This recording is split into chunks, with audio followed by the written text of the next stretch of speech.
Hi, I'm Emily of British Girl Bakes, and I'm going to show you how to use these elaborate-looking flower tips, which are also called Russian tips. With just one squeeze of a piping bag, you can create these intricate flowers that make stunning decorations for cakes. They look complicated, but they're actually very easy to use with just a few tricks, which I'm going to show you now. The first trick is how to get the buttercream consistency just right. If you're making a fresh batch of buttercream using my 4-minute buttercream recipe, leave out the milk, and the frosting will be the perfect consistency for these tips. If you've already added milk because you're going to use the buttercream to frost a cake, add a little bit more powdered sugar to thicken it up. You'll get used to recognizing the consistency, but to start with, here are a few examples. This buttercream is too thick, and you can tell because it's quite difficult to stir, and also when you lift your spatula, the peak of buttercream it leaves behind is very rough and jagged because the frosting is too stiff. When the buttercream's too stiff, it will cling to your piping tip, and not all of the petals will release when you squeeze the piping bag. So you'll get uneven, rough edges on the petals, and you can see that with these flowers here. If your buttercream's too stiff, add a bit of milk, and if it's too soft, so the flowers are coming out with their petals mushed together and undefined, just add a bit more sugar. Test the buttercream before you add your colours, because otherwise you'll have to check and potentially change the consistency of every bowl of each separate colour. Here, where the buttercream is too stiff, the details in the centre are clinging to the tip and lifting right up out of the outer petals, leaving hollow petals. I definitely need to add more milk to this before dividing it into different bowls and adding colour to each one. This is what flowers look like when you get the consistency just right. The second trick is how to prepare and fill your piping bags. These flower tips or Russian tips are bigger than standard tips, so they probably won't fit into the piping bags you already have. So what you can do to make them fit is drop them into a piping bag, use a pair of scissors to score around just above the tip of the tip, and then when you take the tip out, you'll see a line scored behind, and you can cut along that, and then when you drop the tip in, it should go in with just the tip of the tip sticking out.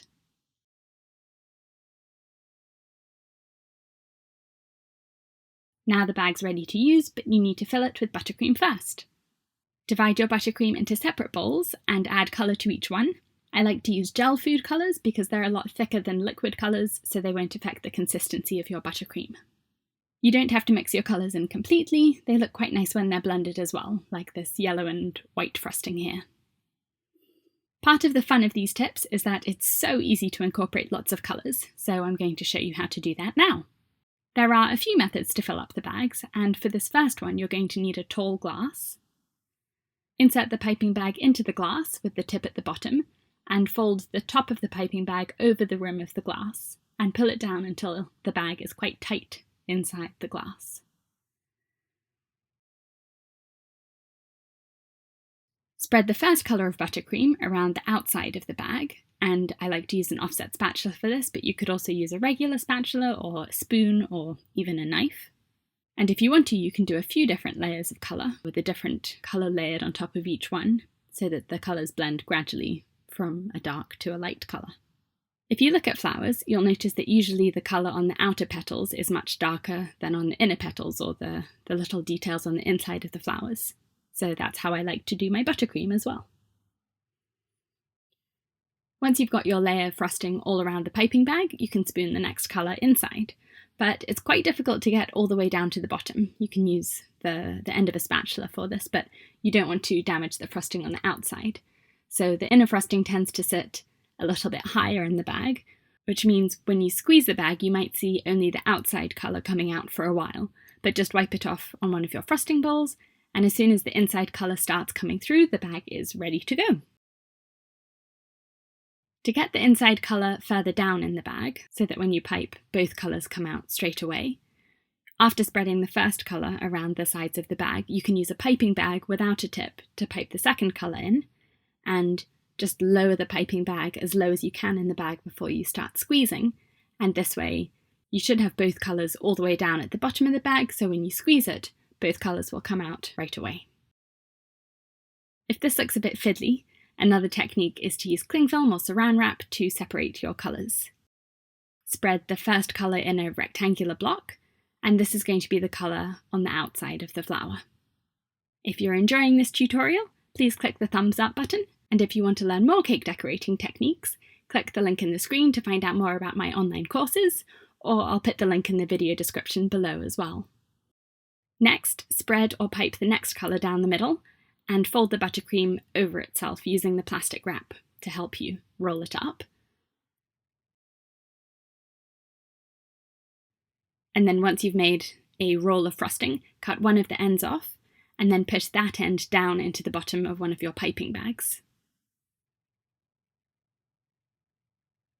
You can mix as many colours as you want for this, so here I'm using 2 different shades of purple for the outside of the flower, and then I'm putting white down the middle, and here I haven't used enough frosting for the outside colour, or I've used too much for the inside, so when I roll it up I can see the inside colour coming out onto the outside. And to fix this is really easy. I'm just opening it up and then scraping off some of the inside colour and then re-rolling it, and this way the purple is wrapping all the way around the white.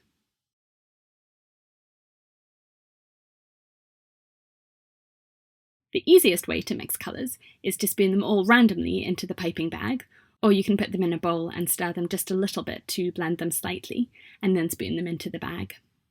You don't have much control of how the colours come out this way, but for some flowers it looks really pretty when they're a bit random like this.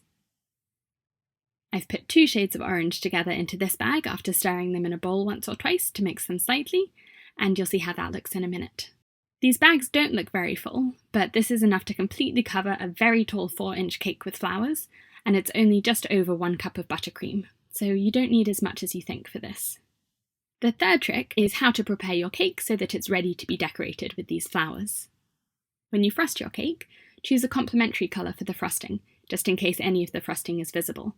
So if you're going to be piping leaves, you could choose green, so that any frosting showing through in between flowers just looks like more leaves. Or here I'm using pink because most of the flowers have pinkish tones, so any visible frosting will hopefully look like it's just part of one of these flowers. Optionally, you can chill your cake so that the frosting sets and becomes nice and hard, and the advantage of this is that you can do a test on the cake to see how the flowers behave on that particular surface, and if you don't like it you can scrape it off, and also as you're piping, if you get any flowers that you don't like, and I'll go over a few reasons why later, you can also scrape those off really easily, and because the frosting on the cake is hard, it won't get indented or smudged by the flower you're scraping off or by your offset spatula. If the flowers pull off the cake as you pipe them, it's either because your frosting consistency is too stiff, so the frosting doesn't want to leave the piping bag, or it's because the surface you're piping onto isn't sticky enough, so the flower doesn't have anything to cling to. Frosting loses its stickiness when it sets, either when you put it in the fridge or just by sitting out for about 20 minutes. And if you're confident that the consistency of the frosting in the piping bag isn't the issue, so it's definitely the stickiness of the frosting on the cake that's the problem, you can spread a thin layer of frosting onto the cake on top of the frosting that's already there, and that way the flowers will have something to stick to. The fourth trick is getting the right piping technique. You should always do a test first on parchment paper or a paper towel or a baking tray or whatever you have handy before you actually get started on the cake. Every batch of buttercream is going to have a slightly different consistency, and this is exaggerated by the temperature of the ingredients you use and also the weather that day, so buttercream will pipe slightly differently every time you do it. When you want the flower to end, you need to lift the piping bag up, and immediately after you start lifting, you have to release the pressure on the bag, and that will give your petals a nice, neat point. You'll find that some flowers look better piped quite short, and others look better with longer petals, so you can play around with the height of the flowers too. The technique for piping against the side of the cake is the same, it's just at a different angle, so it might take a little bit of getting used to. Assuming your buttercream is at the right consistency, if the flower buckles at the bottom, so it has little ridges or waves at the base, you need to lift your wrist a bit faster because what's happening is the buttercream is coming out faster than your movement. If your petals are breaking off early, you need to apply more pressure to the piping bag because you're lifting the bag faster than you're piping the buttercream. As you pipe, your hands will warm up the buttercream in the piping bag, so your petals might start to lose their shape, That first orange flower was perfect, but for these ones the petals are blurring into each other because the buttercream is too soft. And at this point you can put the piping bag in the freezer for 1 minute, set a timer so you don't forget about it and freeze the buttercream, and then squeeze out a practice flower or two to check the consistency, and when you're happy with the flowers you can continue on your cake.